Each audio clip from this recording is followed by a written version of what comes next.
Black Panther Wakanda Forever, était-ce un film que j'attendais? Eh bah honnêtement, oui. J'avoue que je l'attendais un peu. Du moins, je l'attendais plus que la majorité des films Marvel qu'on a eu, notamment de la phase 4. Wakanda Forever était probablement la seule véritable attente que j'avais de la phase 4. Pas une grosse attente, mais quand même une attente. D'ailleurs, faudrait peut-être que je pense à faire un top des films de la phase 4 maintenant qu'elle est terminée avec Black Panther Wakanda Forever. En attendant, nous sommes là pour parler de cette suite qui était à la fois attendue et dont les gens avaient un peu peur à cause de la mort de l'acteur principal du premier film, Chadwick Boseman. Pour ma part, même avec la mort de l'acteur, j'avais envie de croire à un bon film Marvel. J'avais envie de me dire peut-être qu'enfin, encore une fois, on va avoir un vent de fraîcheur qui va nous faire du bien par rapport aux anciens du MCU qu'on a eu. Mais pour autant, est-ce que cette suite est à la hauteur du premier? Nous allons voir ça tout de suite. Mais parlons d'abord de l'histoire de ce Black Panther Wakanda Forever. Le roi T'Challa est mort. Et non, ce n'est pas du spoil, dès le début du film on nous le montre. Sa famille, et notamment sa sœur Shuri qui reste enfermée dans son labo à travailler, le pleurent et s'en veulent de sa mort. Mais elles doivent quand même faire de leur mieux pour gérer le Wakanda en l'absence de leur roi. Car le Wakanda a perdu son protecteur, mais il en a plus que besoin maintenant. Notamment avec les Nations Unies, notamment la France et les États-Unis qui veulent s'emparer du vibranium maintenant que le roi est mort. Et qui trouvent des sources de vibranium grâce à un détecteur inventé par une jeune scientifique. Mais cela va aussi attirer Namor. Namor qui est un roi des océans qui cherche juste à protéger son peuple du danger de la surface et donc aussi du vibranium. Car il sait que le vibranium entre de mauvaises mains, ça peut faire des dégâts. En gros, c'est l'histoire du film. Qu'est-ce que j'ai pensé de Black Panther Wakanda Forever? Eh bien, je vous avoue que j'ai aimé cette suite. C'est une suite fort sympathique. Et surtout, je crois que c'est une suite fort sympathique grâce à ce qu'on s'est tapé avant. C'est-à-dire Thor 4 et Black Adam. Je pense que là, voir Black Panther 2, c'est un petit peu un coup de neuf. Mais ça fait signifier aussi qu'on en a un peu marre des films de super-héros et qu'il va falloir changer un peu de registre. Mais non, cette suite, je trouve qu'elle est fort sympathique. Il y a du très bon développement de personnages, il y a des bonnes thématiques, il y a des bonnes idées. Mise en scène, il y a toujours aussi des idées. Mais de l'autre côté, et je suis désolé de le dire, bizarrement, je préfère le premier. Le 2 a un excellent travail, mais il a aussi des défauts dont on va parler qui sont assez évidents. Mais j'ai une petite préférence pour le premier. Après, le 2 est quand même une bonne suite. Et je pense pour ma part que c'est un des meilleurs films de la phase 4. Bon, question défaut, je vais commencer par parler de deux personnages inutiles. Enfin, inutiles. Il y en a une qui sert pour lancer l'histoire, mais dans la suite, on n'aurait peut-être pas dû la mettre. Et un autre personnage du 1 qui était pas mal dans le 1, mais qui là ne sert vraiment pas à grand chose. Donc le plus petit des deux, Ross, toujours joué par Martin Freeman. Donc ici c'est toujours l'agent du gouvernement qui essaye quand même d'aider Wakanda en l'honneur de T'Challa parce qu'il était son ami. Le problème encore une fois c'est qu'il ne sert pas à grand chose. Et si votre personnage ne sert pas à grand chose, ne le mettez pas ou alors réduisez-le à un caméo.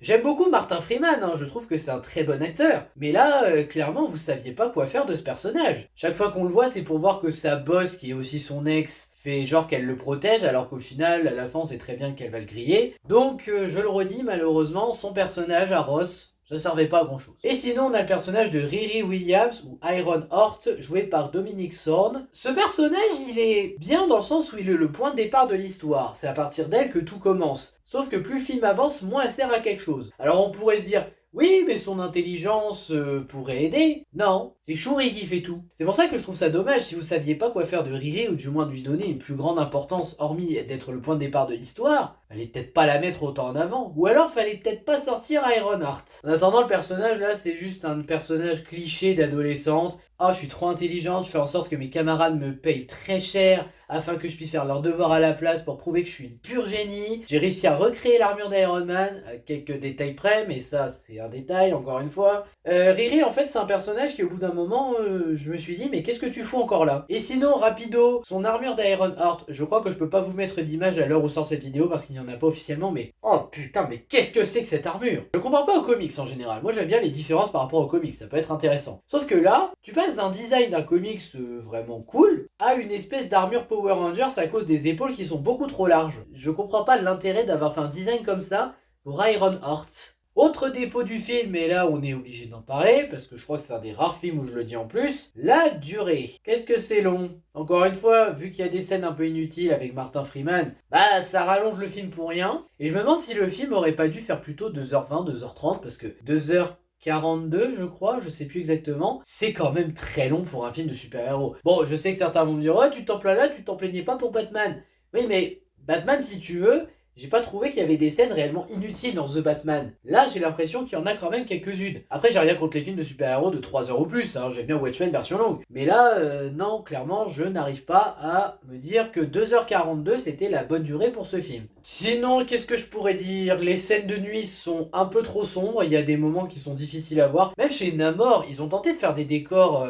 pas trop mal en vrai, hein, il y a de l'idée, mais quand tu sors juste avant Avatar 2 et que t'as eu la bande-annonce qui t'a bluffé, désolé Namor, hein, mais là pour le coup, ça fait tâche. Les moments d'action d'ailleurs, ils sont pas si géniaux. Autant j'aimais bien ceux du premier film, autant là, c'est pas que c'est mauvais, c'est que il y a peut-être un peu trop de cuts et t'as pas l'impression de réellement profiter. Il y a quand même de la mise en scène, je l'admets, mais je sais pas, moi j'ai l'impression que les scènes d'action sont un peu moins convaincantes. Et évidemment, il y a la touche humour du MCU qu'on connaît bien et qui me fait toujours chier parce que ça ne me fait toujours pas rire. Après bon, faut être honnête, c'est pas non plus le Marvel où il y a le plus de blagues, mais quand il y a des blagues, tu le sens. Ça c'est un des trucs du cahier des charges de Marvel que je ne supporte pas, mais au moins là, plus calme que d'habitude. Bon, question positive, faut être honnête, moi ce que je trouve le plus réussi personnellement dans ce nouveau film, ce sont les personnages principaux, ou plutôt les deux femmes principales du film, à savoir Shuri, jouée par Letitia Wright, et Ramonda, jouée par Angela Bassett. Concernant Shuri, on sent qu'elle s'en veut de ne pas avoir réussi à sauver son frère de cette fameuse maladie mystérieuse, qu'elle fait de son mieux pour essayer de se rattraper, de se repentir, de se dire T'Challa est mort, faut essayer d'aller de l'avant, mais moi j'y arrive pas. Et honnêtement, je l'avoue, Shuri est un très bon personnage principal pour ce film. Non seulement par rapport à ce qu'elle ressent par rapport à son frère, mais aussi développé par rapport à ses futures responsabilités de reine qu'elle ne semble pas vouloir, parce que contrairement à son frère, elle n'est pas intéressée par la couronne. D'ailleurs, ça fait quelque chose que j'aime bien par rapport au premier film, c'est que dans le premier film, c'était un peu la petite geek. Vous savez, elle était là pour faire quelques blagues, mais elle apportait les gadgets de T'Challa. Tu sentais que c'était un perso attachant et qui essayait de te faire rire parce qu'elle était jeune et qu'elle était plus là pour décomplexer un peu. Là, on a l'impression que c'est elle qui doit prendre maintenant la responsabilité d'être Black Panther maintenant que son frère est mort. Sauf qu'elle, elle sait que c'est pas ce qu'elle veut. Mais oui, Shuri est très bien développée dans ce film, je n'ai rien à redire. Et concernant la reine Ramonda, elle a pris le relais en tant que reine du Wakanda, fait de son mieux pour protéger son peuple. Surtout depuis qu'elle voit qu'il y a pas mal de personnes qui s'intéressent au vibranium avec des attentats. Donc dans ces circonstances, qu'elle referme un peu les portes du Wakanda, qu'elle dise le vibranium est à nous, n'essayez pas, sinon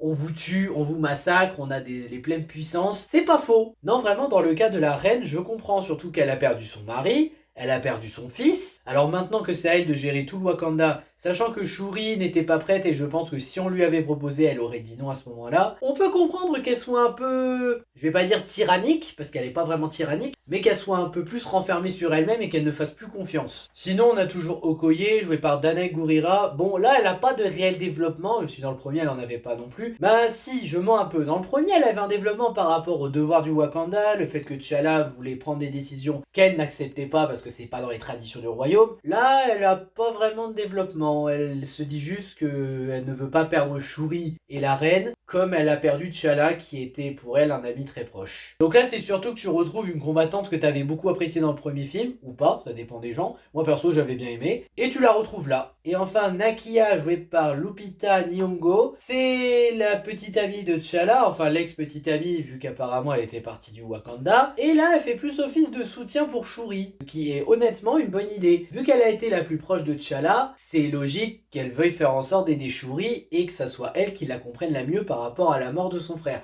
Surtout qu'elle aussi est toujours très affectée par la mort de T'Challa. Elle a son rôle à jouer dans ce film, et j'avoue que je m'attendais pas à la revoir. Parlons maintenant de Namor, joué par Tenoch Huerta. Donc lui, il est le souverain du monde des océans. Je me souviens pas exactement le nom de son peuple, je suis désolé, j'ai pas tout retenu. Je crois que je vais devoir revoir le film 2 ou 3 fois. Ce qu'il veut, c'est protéger son peuple de la surface et aussi du vibranium parce qu'il sait le danger que ça représente. Et pour ça, il veut retrouver la fameuse scientifique Riri Williams afin de la tuer parce que pour lui, c'est la seule solution pour protéger son peuple. C'est un bon antagoniste. Namor veut juste protéger son peuple. Lui, contrairement à Shuri en fait, et c'est ça que j'aime bien en termes de dichotomie, j'en profite aussi pour en parler, c'est que là où Shuri, elle n'assume pas ses responsabilités, elle ne veut pas devenir reine parce qu'elle ne se sent pas prête, parce qu'elle n'a pas les épaules pour ça, qu'elle ne veut pas le faire, Namor, lui, c'est le contraire. Il est prêt, il assume, il va jusqu'au bout des choses, quitte à devoir provoquer une guerre s'il le faut. Tout ça pour protéger son peuple. Donc oui, Namor, je trouve que c'est un bon antagoniste, surtout par rapport au Wakanda qu'il menace. Sinon pour le reste, j'ai pas grand chose à dire, honnêtement ça s'en sort bien, le jeu d'acteur est très efficace, notamment Letitia Wright, on sent qu'elle s'est réellement investie dans le rôle. Les décors sont toujours aussi jolis, les costumes aussi. L'univers qui est un peu plus étendu avec le peuple de Namor, c'est une bonne chose aussi, j'aime bien l'idée. Il y a de l'inattendu qui fonctionne, il y a une tension qui fonctionne aussi, j'avoue. L'émotion qui est efficace dès l'introduction du film par rapport à T'Challa, vraiment l'hommage rendu je le trouve beau, pas au point d'en pleurer des larmes, mais juste beau, je le reconnais. Les musiques sont superbes, la mise en scène est toujours aussi bien maîtrisée par Ryan Coogler, en dehors encore une fois des scènes d'action qui je trouve ont perdu un peu de niveau. Effets spéciaux ça va, et les persos secondaires j'en ai pas parlé, mais j'avoue que ça fait plaisir d'en retrouver certains.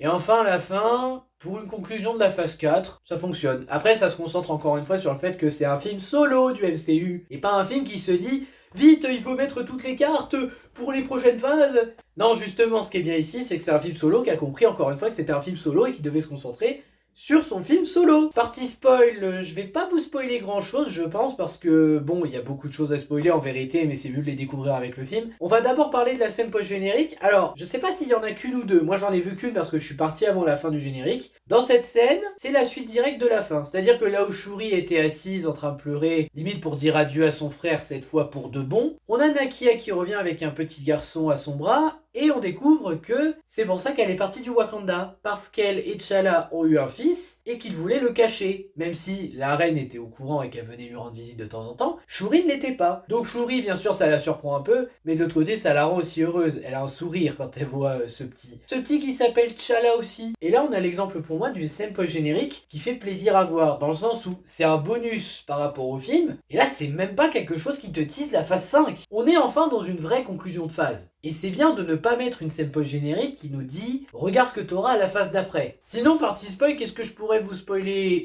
Peut-être le fait que Shuri devienne la nouvelle Black Panther. Bon, ça c'était ultra évident, Internet l'avait déjà spoilé bien avant que le film ne nous le dise. Mais pour autant, j'avoue qu'il y a deux choses que j'aime bien dans le développement justement.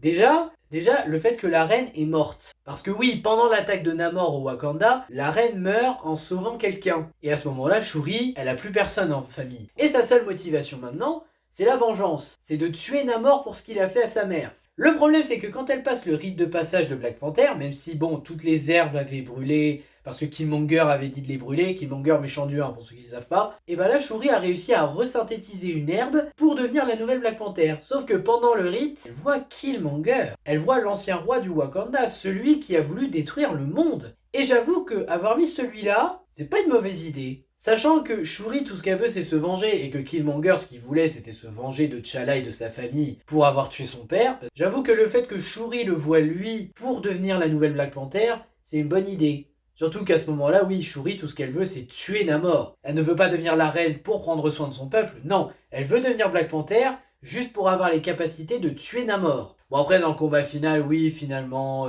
non, il faut s'entraider. Bon, le message était ultra évident, mais pourquoi pas. Mais oui, dans le rite de passage de Black Panther, je trouve vraiment que sur ces deux points-là, c'est bien géré. Je crois que je n'ai pas grand-chose à ajouter, donc au final ce Black Panther 2, très sympathique, j'ai apprécié, surtout par rapport à ce qu'on a eu avant, c'est un petit vent de fraîcheur qui fait du bien. C'est pas un grand film de super-héros non plus, hein, faut pas vous y attendre. Mais pour moi c'est clairement l'un des meilleurs de la phase 4. Je ne regrette pas d'avoir vu cette suite, même si je préfère le premier. Et pour une conclusion de la phase 4, oui, c'est sympa. Parce qu'encore une fois, Black Panther 2 est un film solo qui se concentre sur son héros principal sans mêler tous les Avengers. Et je trouve ça mieux parce que dans un univers aussi riche que le MCU maintenant, il y a tellement de héros que tu pourrais te dire « Oh là là, tel héros est en difficulté, comment ça va se passer ? Oh bah, autre héros va intervenir pour le sauver. » Et bah là, avec ce Black Panther 2, j'ai pas eu cette impression une seule fois. La tension était pas énorme, bien sûr, mais ça fait quand même plaisir d'avoir un film solo de la phase 4 qui arrive à bien conclure la phase. Sans en faire un chef-d'œuvre, mais une bonne conclusion quand même. Sur ce, je vous remercie d'avoir regardé cette vidéo. N'hésitez pas à liker, à partager, à vous abonner et à me donner votre avis sur le film si vous l'avez vu.